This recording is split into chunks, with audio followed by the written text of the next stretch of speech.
नमस्कार दोस्तों। कैसे हैं आप सब? आशा करता हूँ अच्छे होंगे। स्वागत है आपका एक बार फिर से आपके अपने यूट्यूब चैनल पर। आज हम बात करने वाले हैं IBPS SO राजभाषा अधिकारी 2025 की फाइनल कट ऑफ के बारे में। जो भी स्कोर कैलकुलेट कर रहे हैं लोग आपस में, उसकी कुछ डाउट्स एंड क्वेरी मेरे पास आ रही थी तो उनको सोल्व करने का प्रयास करेंगे।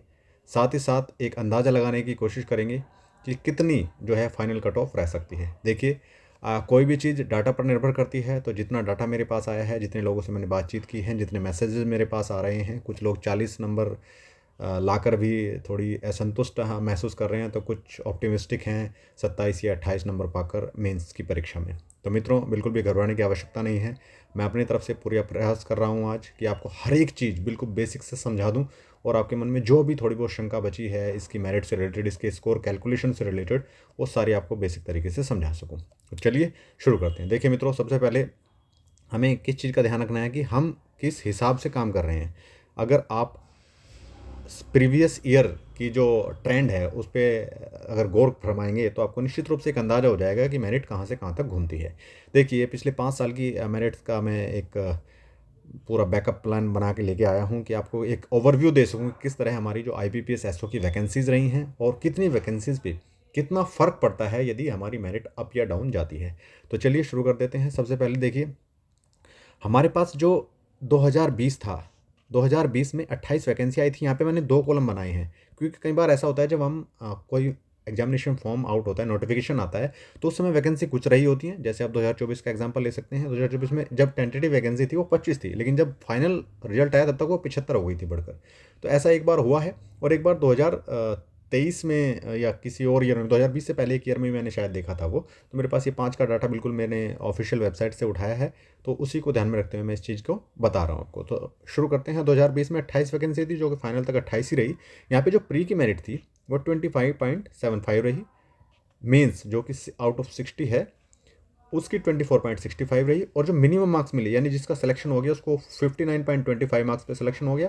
और जो रैंक 1 था उसको 69.25 मार्क्स मिली। मतलब कितने का अंतर आप यहाँ पे देख पा रहे हैं?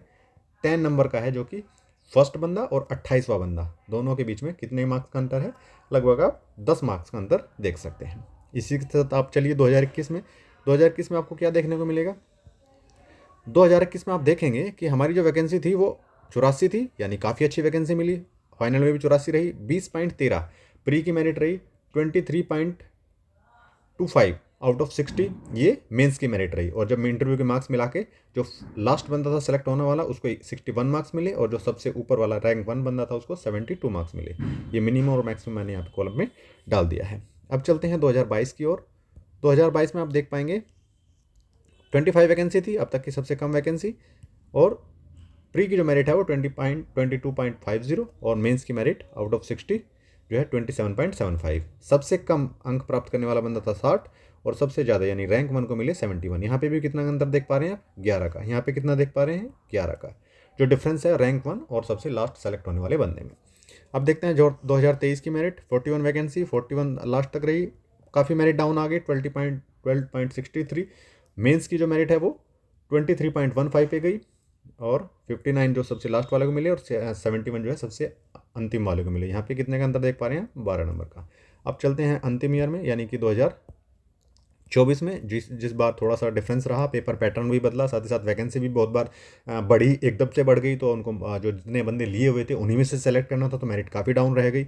शुरू में 25 वैकेंसी आई, लास्ट में बढ़ते बढ़ते 75 हो गई। प्री की मेरिट 16.25, मेंस की मेरिट 60 में से केवल 14.75, और जो मिनिमम बंदा सेलेक्ट हुआ है 45 के आसपास रहा है। 45.75 आप लगा सकते हैं किसी कैटेगरीज में। ये मैं ज़्यादातर UR की बात कर रहा हूँ जितने भी हैं।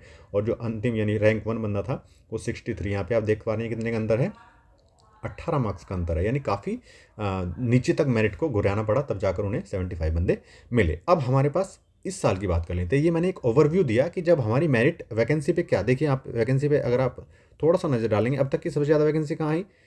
21 में। लेकिन प्री की मेरिट कितनी रही? प्री की मेरिट 20, और मेंस की मेरिट 23.25। मतलब अब तक की सबसे ज़्यादा वैकेंसी होने के बावजूद भी सबसे अच्छी मेरिट गई है। सबसे ज़्यादा मेरिट के आसपास हमारी 2021 की मेरिट रही है। तो कुछ लोग वैकेंसी को देखकर इस बार सोच रहे थे कि मेरिट बहुत डाउन होने वाली है, तो ऐसा कुछ तो थोड़े सी अवेयरनेस भी बढ़ी है लोगों की, साथ ही साथ मटेरियल भी बहुत ईजिली अवेलेबल हो गया था।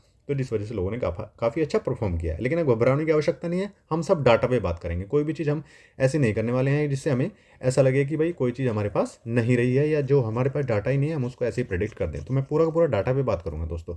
अब आगे चलते हैं, देखते हैं कि इस साल क्या स्थिति है। इस साल लेके आपको एक स्क्रीनशॉट मैंने ऑफिशियल नोटिफिकेशन से उठाया है। इस साल जो शुरुआत वैकेंसी यानी टेंटेटिव वैकेंसी जो कि आपको देखने को मिल रही थी, वो थी कितनी, 78 वैकेंसी। ये आपने देखा ही होगा। और इनमें से बहुत सारे बैंक्स जिनमें भी एनआर लिखा हुआ है, ये वो बैंक हैं जिन्होंने या तो नोट रिपोर्टिंग किया है या उनके पास वैकेंसी है ही नहीं, वो देना इस साल देंगे नहीं। तो 78 इनिशियल वैकेंसी आई थी। उसके बाद आपको यहाँ पे देखने को मिलेगा कि 2 बैंकों ने और रिलीज़ कर दी है अपनी वैकेंसी। जितने बैंक हमारे पास थे अब तक, उनमें से 2 ने और रिलीज़ कर दी है वैकेंसी। तो 78 तो ये हो गई, 78 ये हो गई। और 78 के बाद एक बैंक ने अपनी 5 वैकेंसी और एक बैंक ने अपनी 4 वैकेंसी।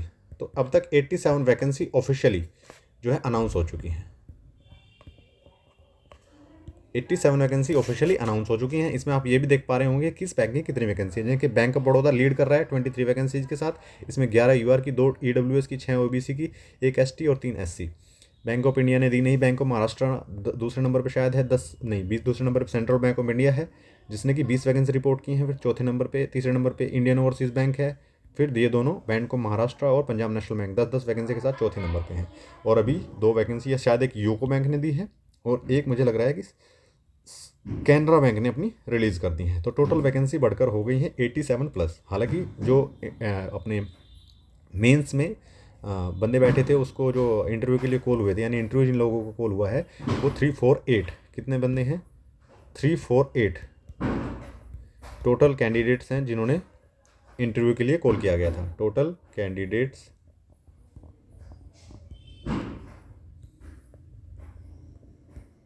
Called for interview.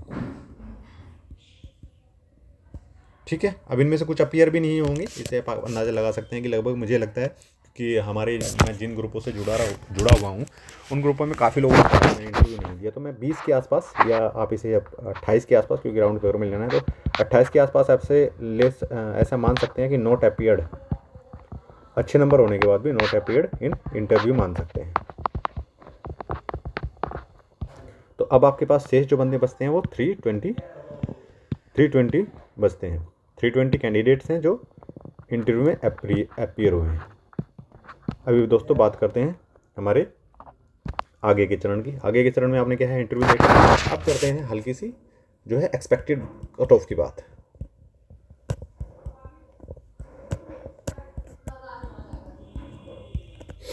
देखिए दोस्तों, एक्सपेक्टेड कट ऑफ का अंदाज़ा लगाने के लिए आपको 2 चीज़ें ध्यान रखनी है कि हमें प्री में कितने, मेंस में कितने मार्क्स मिले हैं और इंटरव्यू में कितने मार्क्स मिले हैं। सबसे पहले अब बेसिक से बात करते हैं। मान लीजिए सपोज एक कैंडिडेट है, कैंडिडेट ए, इसने मेरिट के अनुसार 20.550 मार्क्स मिले हैं किसमें, मेंस में। इसको आप 1.3 से गुना करेंगे, 20.50 इंटू 1.33, ये तो ये तरीका है, या गुना 4/3 कर लीजिए। ठीक है। अब इसको 4/3 से गुना करने के बाद ये लगभग 32 के आसपास पहुंचेगा। 32 मार्क्स ये हो गए। अब उसका इंटरव्यू बहुत अच्छा हुआ। अब यहाँ पे इसका इंटरव्यू क्या हुआ, बहुत अच्छा हुआ है। इंटरव्यू मान लीजिए इसको 18 मार्क्स मिल जाते हैं। कितने मार्क्स मिल जाते हैं, 18, यानी 90 मार्क्स मिल जाते हैं। तो 18 90 को जब कन्वर्ट करते हैं तो हम क्या आ जाता है, 18 आ जाता है। तो 18 आप कितने हो गए, 8 और 10, 3 और 4 5, 32 और 18 50। मतलब मिनिमम मेरिट पर बैठा बंदा यदि इंटरव्यू अच्छा कर लेता है और उसे 18 मार्क्स प्राप्त हो जाते हैं तो वो भी 50 तक पहुंच रहा है। तो 50 मेरिट लाने का क्या मतलब रहा, 50 तो मेरिट नहीं आने वाली है दोस्तों। उसी को देखते हुए मैंने ये बात बताई है। काफ़ी लोग इस बात पे जोर दे रहे थे कि सर 50 तक मेरिट आ जाएगी, 50 तक मेरिट आ जाएगी। मैं चीज़ें जो है डाटा के अनुसार बात कर रहा हूँ दोस्तों। 50 मेरिट नहीं आने वाली। अभी देखिए, जो इंटरव्यू में अगर 18 ले आता है तो क्या उसका पूरा का पूरा चांस रहेगा। तो इस तरह कई चीज़ें होंगी उसके साथ काम करने के लिए। अब अगला सिनेरियो ले लेते हैं। अगला सिनेरियो क्या है, एक आदमी जिसने कि 39 मार्क्स लिए हैं मेंस में। तो इसको 33 को जब हम 4/3 करेंगे तो 11 चौक 44, इसको 44 मिल गए किसमें, मेंस में। और मान लो इसको मिनिमम मार्क्स जो कि आप 12 मान के चल रहे हैं इंटरव्यू मिल जाते हैं। तो कितने हो गए, 4 2 6 5 56 जो है सबसे टॉपर बंदे के 56 हो रहा है। तो मेरिट जो 50, एक मिनिमम बंदा जो कि इंटरव्यू में अच्छा कर लेता है, या सबसे अच्छा बंदा जिसके 39 मार्क्स आए हैं, वो बहुत ही मिनिमम मार्क्स लेके आता है इंटरव्यू में, तो भी वो 56 पे पहुंच जाता है। तो मेरिट तो इस हिसाब से कहाँ स्टैंड कर रही है, 50 से 56 के बीच में। लेकिन क्या सभी जो लोग 25.50 मेंस में मार्क्स लेके आए हैं, वो सभी को 18 मार्क्स मिल पाएंगे? नहीं मिल पाएंगे। एक आधा ऐसा हो गया तो उससे मेरिट डिसाइड नहीं की जा सकती। इसी तरह जिस आदमी ने 39 मार्क्स मेंस में लिए हैं, उसका इंटरव्यू बहुत ही बेकार जाए, ऐसा भी एक आदमी के साथ पॉसिबल है, सबके साथ पॉसिबल नहीं है। हमें करनी है बहु लोगों की बात, मतलब जिसमें जो है मेजोरिटी जिस तरफ हो। तो उस मेजोरिटी को लाने के लिए मैं अगले पेज पर लेके चलता हूँ आपको। अब हम एक्सपेक्टेड कट ऑफ की तरफ बढ़ रहे हैं धीरे धीरे, डाटा के अनुसार बात करेंगे। जो भी डाटा हमें कह रहा होगा उसी डाटा के अनुसार हम बात कर रहे होंगे। तो देखिए, अगर प्रीवियस का आप ट्रेंड देखेंगे, ये देखिए ट्रेंड भी दिखा देता हूँ। यदि आप प्रीवियस ईयर का ट्रेंड देखेंगे तो मिनिमम जो है 11 नंबर का गैप रहा है। अब जिस आदमी का, जैसे कि कुछ प्लेटफॉर्म से मुझे जानने को मिला है कि किसी बंदे के 43.75 मार्क्स तक भी आए हैं। अब इस आदमी को अगर आप 15 मार्क्स भी दे देते हैं इंटरव्यू में, क्योंकि इतने अच्छे अगर लेके आया है तो निश्चित रूप से पर्सनैलिटी भी ठीक ठाक ही होगी। तो 15 मार्क्स आप दे दिए, 44 आप इसको मान के चलते हैं, तो ये कट जाएगा आपका 42 43.75 इंटू 4/3, है ना। तो इसको अगर आप कैलकुलेट करके देखेंगे कितना पाएंगे यहाँ पे, आप इसको अगर आप काटेंगे, 3 एकम 3, 3 चौक 12, 1 3 पंजे 15, 3 अठे 24 और 14 चौका 56 और 15 और 2 58, मतलब 58 मार्क्स इसको यहाँ मिल रहे हैं कि आसपास की बात कर रहा हूँ। और 15 इसको मिल जाते हैं कहाँ पे, इंटरव्यू में। तो 13 और 8 और 5 7 73 मैक्सिमम मार्क्स जाने वाले हैं इस बार। ये एक बंदा जो कि टॉपर रहने वाला है, मुझे ऐसा लगता है कि फर्स्ट रैंक आने वाली है। तो उस हिसाब से जो मैक्सिमम मार्क्स है वो 73 मानने वाले हैं। अब 73 से अगर आप 13 नंबर भी घटा के चलें, 73 जिस तरह का पीछे भी आप गैप देख पा रहे होंगे, ये मैंने आपको सभी को बताया। यहाँ पे कितने का नंबर है, 18 नंबर का गैप है। यहाँ पे कितने का है, 12 नंबर का गैप है। यहाँ पे कितने का है, 11 नंबर का गैप है। यहाँ पे कितने का, 11 का है। यहाँ पे कितने का है, 10 का है।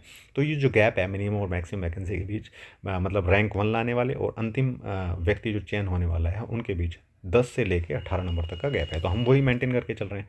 तो यदि उसको 73 मैक्सिमम मार्क्स लेके आता है, तो आप यहाँ पे 18 नंबर भी घटा दें इसमें से, 13 में से 8 गए 5, 6 में से गया 5, 55 पे मेरिट आके टिक जाती है। जो कि मैंने आपको यहीं बताया कि 55 से 50 से, ये देखिए ये मैंने आपको बताया 50 से 56 के बीच में मेरिट रहने वाली है। मतलब मैं आपको टॉपर की, जो टॉपर रहने वाला है रैंक 1, उसके हिसाब से भी, और जो मिनिमम मार्क्स प्राप्त करता है उसके हिसाब से भी, दोनों के हिसाब से हमारी मेरिट कहाँ स्टैंड कर रही है, मीन कहाँ निकल के आ रहा है, 50 से 55 के बीच में। तो यही मैं आप सबको बताना चाह रहा था कि आपको कोई भी चीज़, अभी आप आउट ऑफ मेरिट नहीं हुए हैं। 25 नंबर लाने वाला व्यक्ति भी यदि उसके इंटरव्यू में अच्छे मार्क्स हैं, 18 नंबर या 19 नंबर तक ले आता है, और पॉसिबल है ये, ऐसा मत सोचिए कि इम्पॉसिबल है। देखिए 20 तो नहीं मिल सकते, 20 तो मैं कह दूंगा कि इम्पॉसिबल हो जाएगा।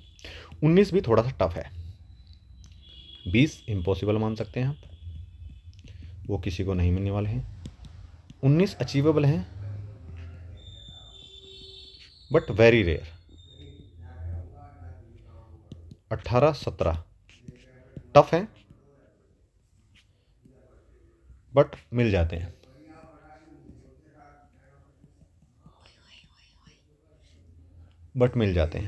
और 16 15 और 14 ये तो सभी के लिए हैं, इसमें किसी के साथ कोई भाईबंदी नहीं है, सभी के लिए है।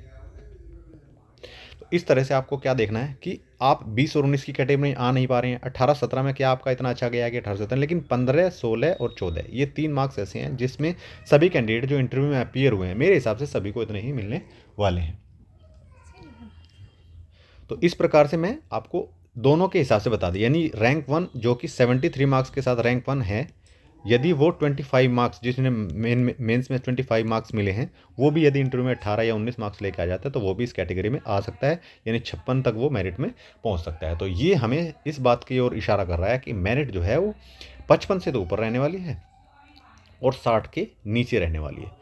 तो आपको एक बेसिक आइडिया आ गया होगा कि हमारी जो मेरिट है, ये यूआर कैटेगरी की बात हो रही है। देखिए कई बार, अभी मैं एक और डाउट आपका क्लियर करने वाला हूँ कि ओबीसी की या ईडब्ल्यूएस की हमेशा यूआर से नीचे रहेगी क्या। देखिए इस तरह में भी बहुत सारी भ्रांतियाँ, उसके बारे में देख लेंगे। अभी मैं आपको क्लियर कर देता हूँ कि 55 से लेके 60 के बीच में मेरिट जो है स्टैंड करने वाली हैं, अगर वैकेंसी 87 या 90 के आसपास रहती हैं। लेकिन जिस हिसाब से इन्होंने 348 बंदे बुलाए हैं, क्योंकि रेशियो क्या रहता है 1:3 का रहता है, तो 1:3 के हिसाब से 116 वैकेंसी होनी चाहिए। अगर उन्होंने 1:3 का रेशियो रखा है, 116 नहीं होंगी तो कई बार क्या रहता है 25.50 पे अगर मल्टीपल बंदे हैं तो इंटरव्यू में सभी को कॉल कर लिया जाता है।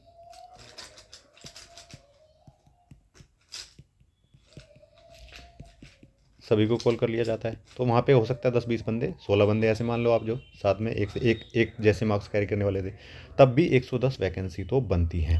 110 वैकेंसी तो है ही है। यदि 110 वैकेंसी हैं तो मेरिट निश्चित रूप से 55 के आसपास आके रुक जाएगी। इससे ऊपर तो जाने की मुझे भी उम्मीद कम नज़र आ रही है। तो मेरे हिसाब से जो वैकेंसी के हिसाब से अब एक आइडिया लगाना चाहें, फर्स्ट पेज पे लेके चले, यहाँ पे आपकी जो 78 टोटल वैकेंसी थी और अभी बढ़ के आप 110 मान सकते हैं।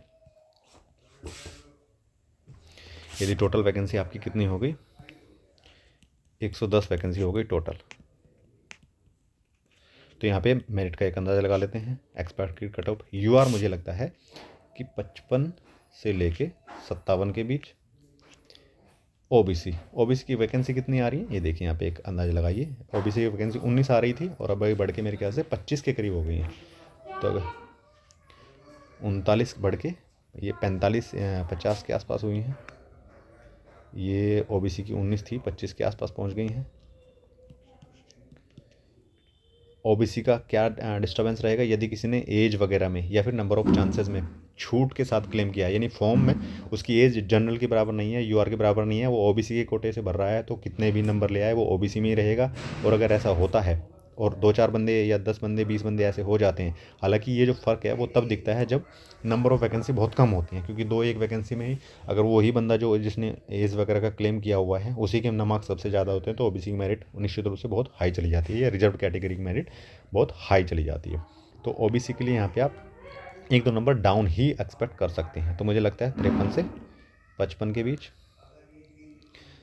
आप करते हैं ईडब्ल्यूएस की बात। ईडब्ल्यूएस की वैकेंसी कितनी है, 7 वैकेंसी, जो कि मुझे लगता है 10 हो गई होंगी, 12 भी हो सकती हैं।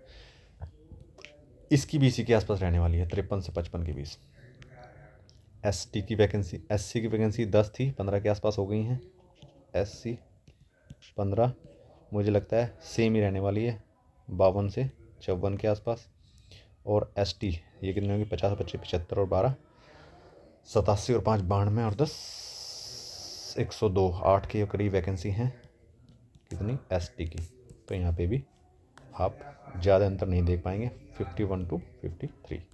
तो ये वो वैकेंसीज़, ये एक्सपेक्टेड कट ऑफ है मेरे हिसाब से 55 से 57, 53 से 55 ईडब्ल्यूएस की, 53 से 55, 52 से 54 एससी की और 51 से 53 एसटी की। ये एक एक्सपेक्टेड कट ऑफ रहने वाली है। यदि आप इस हिसाब से काम करते हैं तो आपको निश्चित रूप से इसमें फ़ायदा होगा। अब बात कर लेते हैं कि यदि ओबीसी की मेरिट इससे ऊपर चली जाती है, उसमें क्या क्या आपके पास जो है सिनेरियो हैं, किन किन सिनेरियो में ऐसा हो सकता है। जैसे मैंने आपको पहले ही समझाया कि यदि ओबीसी के बंदे जिन्होंने कि एज क्लेम किया हुआ है, यानी उनकी एज नहीं थी फिर भी उन्होंने फॉर्म भी फिलअप किया हुआ है और उनके मार्क्स यूआर से ज़्यादा आ रहे हैं, और ऐसे बंदे 25 या 20-25 के बंदे ऐसे हो जाते हैं और उनके यूआर से ज़्यादा भी हैं, तो निश्चित रूप से ओबीसी की मेरिट हाई चली जाएगी, जो कि पिछली बार हो भी चुका है। हालांकि पॉइंटों में ये फ़र्क रहता है वो, लेकिन निश्चित रूप से वहाँ पे रिजर्व कैटेगरी का फ़ायदा हमें मिलना थोड़ा सा मुश्किल हो जाता है। तो इस प्रकार से आपको क्या एक आइडिया हो गया कि मुझे जो एक्सपेक्टेड कट ऑफ लग रही है वो इन नंबरों के बीच में लग रही है। आशा करता हूँ आपको हर एक डाउट इसका क्लियर हो गया। अच्छा, एक कैलकुलेशन का आप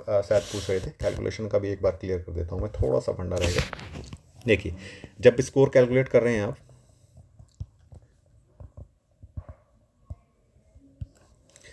हमारे पास 100 मार्क्स टोटल हैं, इसमें से 80 मार्क्स मेंस की परीक्षा के हैं और 20 मार्क्स जो हैं इंटरव्यू के हैं। अब जो ये 80 हैं ये 60 के बराबर आने हैं और जो ये 20 है ये 100 के बराबर आने हैं। तो जब 20 को 100 बनाया जाता है तो इंटू 1/5 से गुना कर देते हैं। जब 80 को 60 बनाया जाता है, 60 को 80 बनाया जाए तो हम मल्टीपल बाय 4/3 कर देते हैं। तो जो भी मार्क्स यहाँ पे आप मेन का स्कोर कार्ड आउट हुआ है, जैसे अगर मैं एक एग्जांपल लेके देता हूँ, किसी के 33 मेन परीक्षा में आए हैं जो कि स्कोर कार्ड आया है, तो उसको आप 4/3 से गुना करिए, तो 3 से कट गया 11 बार, 11 चौक 44, उसके जो 60 में से मतलब 80 में से 44 नंबर उसको मिल रहे हैं। इसी तरह इंटरव्यू में मान लो उसको किसी ने 75 दिए तो 75 को मल्टीप्लाई 1.5 कीजिए तो 15 मिल गई। तो 15 यहाँ और 44 यहाँ, तो 44 प्लस 15 95, तो उसके 59 मार्क्स 100 में से बनेंगे। इस तरह से स्कोर कैलकुलेट किया जाता है। टोटल मार्क्स एक बार फिर देख लीजिए। टोटल मार्क्स 100, उसमें से 80 मार्क्स किसके हैं, मेंस परीक्षा के, और इंटरव्यू के हैं 20 मार्क्स। 20 मार्क्स जो कि 100 का इंटरव्यू होना है, तो जब हम 100 को 20 बनाएंगे तो हमें 1/5 से मल्टीप्लाई करना पड़ेगा। हमारी 80 बनाना है 60 को, तो हमें 4/3 से मल्टीप्लाई करने को पड़ेगा। अभी जो स्कोर का आउट हुआ है वो मेन परीक्षा का हुआ है, जो कि आउट ऑफ 60 दिखा रहा है, लेकिन 60 का जो एक्चुअल रिप्रेजेंटेशन है 100 मार्क्स में वो 80 है, तो 80 बनाने के लिए हम 4/3 से मल्टीप्लाई कर देते हैं।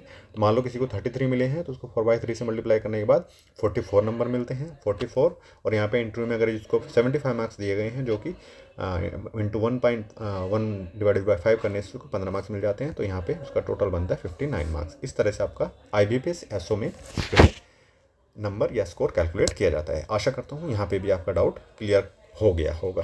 तो इसी तरह मैंने अपनी तरफ से पूरा प्रयास किया है आपको समझाने का कि किस तरह से IBPS SO राजभाषा अधिकारी की जो वैकेंसी है 2025 की, जिसमें कि 348 कैंडिडेट्स को इंटरव्यू के लिए कॉल किया गया था। 28 मुझे ऐसा लगता है जो कि अपीयर नहीं हुए इंटरव्यू में, और 320 कैंडिडेट्स ने इंटरव्यू दिया है। उनमें से 110 के आसपास जो है सेलेक्ट होने हैं। तो 110 के लिए एक्सपेक्टेड कट ऑफ जो है मुझे हिसाब से वो ये रहने वाली है, जो कि मैंने आपको पहले पेज पे समझा दिया है। तो ये एक आप स्क्रीनशॉट लेकर भी रख सकते हैं कि एक्सपेक्टेड कट ऑफ कितनी रहने वाली है। तो आशा करता हूँ आपको आज की ये वीडियो बहुत ही अच्छी लगी होगी। निश्चित रूप से आपके बहुत सारे डाउट्स और क्वेरी सोल्व हुए होंगे, और भी अगर आपका कोई ऐसा डाउट रह जाता है जिसमें आपको ऐसा लग रहा है कि मेरी समझ में नहीं आ पाया है, तो निश्चित रूप से एक बार वीडियो को दोबारा प्ले करके देख लीजिएगा। फिर भी समझ में नहीं आता है तो मुझे कमेंट कर दीजिएगा, मैं निश्चित रूप से उसका रिप्लाई करने का प्रयास करूँगा। तो आज बस इतना ही रखते हैं। IBPS SO राजभाषा अधिकारी 2025, इसका रिजल्ट की भी मैं एक्सपेक्टेड डेट आपको लगाता हूँ। मुझे लगता है कि 15 तारीख यानी कल इसका रिजल्ट डिक्लेयर होने वाला है। बहुत चांस है, कई ग्रुपों में इसके मैसेज चल रहे हैं। अक्सर देखा गया है कि जिस दिन हमारे स्कोर कार्ड को डाउनलोड करने की या देखने की अंतिम तिथि होती है, उससे अगले दिन रिजल्ट डिक्लेयर हो जाता है। ये कई बार IBPS के एग्जाम्स में देखा गया है। तो आज IBPS SO राजभाषा अधिकारी 2025 के मेंस के स्कोर कार्ड देखने की अंतिम तिथि है। तो मैं पूरा मुझे पूरा होपफुल हूँ, पूरा ऑप्टिमिस्टिक हूँ कि कल शायद रिजल्ट डिक्लेयर हो रहा है। तो आप सभी को अगर मैं शुभकामनाएं। देखिए मित्रों, कोई भी परीक्षा आपकी कैपेबिलिटी को जाहिर नहीं कर सकती, कई चीज़ें होती हैं। मेरे साथ भी ऐसा कई बार हुआ है कि कई परीक्षाओं में मेरे अच्छा होने के बावजूद भी उतने अंक अर्जित नहीं कर पाया। तो ऐसा होता रहता है। आप में बहुत पोटेंशियल है, आपका पॉजिटिव रिजल्ट आता है तो बहुत बहुत बधाई उसके लिए आपको। नेगेटिव रिजल्ट आता है तो अपने आप में निराश नहीं होना है, आगे बढ़ते रहना है। अगले एग्ज़ाम बहुत सारे लाइन में लगे हुए हैं, उन सब के लिए तैयारियां करते रहिए। SSC GST का भी नोटिफिकेशन जल्दी आ जाएगा। RRB GST ऑलरेडी लाइन में लगा हुआ है, और जल्दी आपको IBPS SO के भी नोटिफिकेशन देखने को मिलेंगे। बैंक का भी कैलेंडर आने वाला है। तो हर साल आपके पास बहुत सारी अपॉर्चुनिटीज़ हैं, उनको बस आपको कन्वर्ट करना है एक अच्छी जॉब में। तो आप निश्चित रूप से प्रयासरत रहिए। आपकी जो भविष्य है वो बहुत ही उज्जवल रहने वाला है। और एक बात और ध्यान रखिए, जो भी चीज़ आपके साथ घटित हो रही हैं वो डेस्टिनी है, निश्चित है, पहले से प्री डिफाइंड है। तो आप ज़्यादा दुखी होकर उनमें सिर्फ और सिर्फ भगवान के निर्णय में अपना दखलंदाजी करने की कोशिश करते हैं, जो कि मुझे लगता है अच्छी बात नहीं है। तो आप बस प्रयासरत रहिए, बाकी ईश्वर है, जो फल देना चाहेंगे वो अच्छा ही देंगे। चलिए, बहुत बहुत शुभकामनाएं, धन्यवाद, जय हिंद।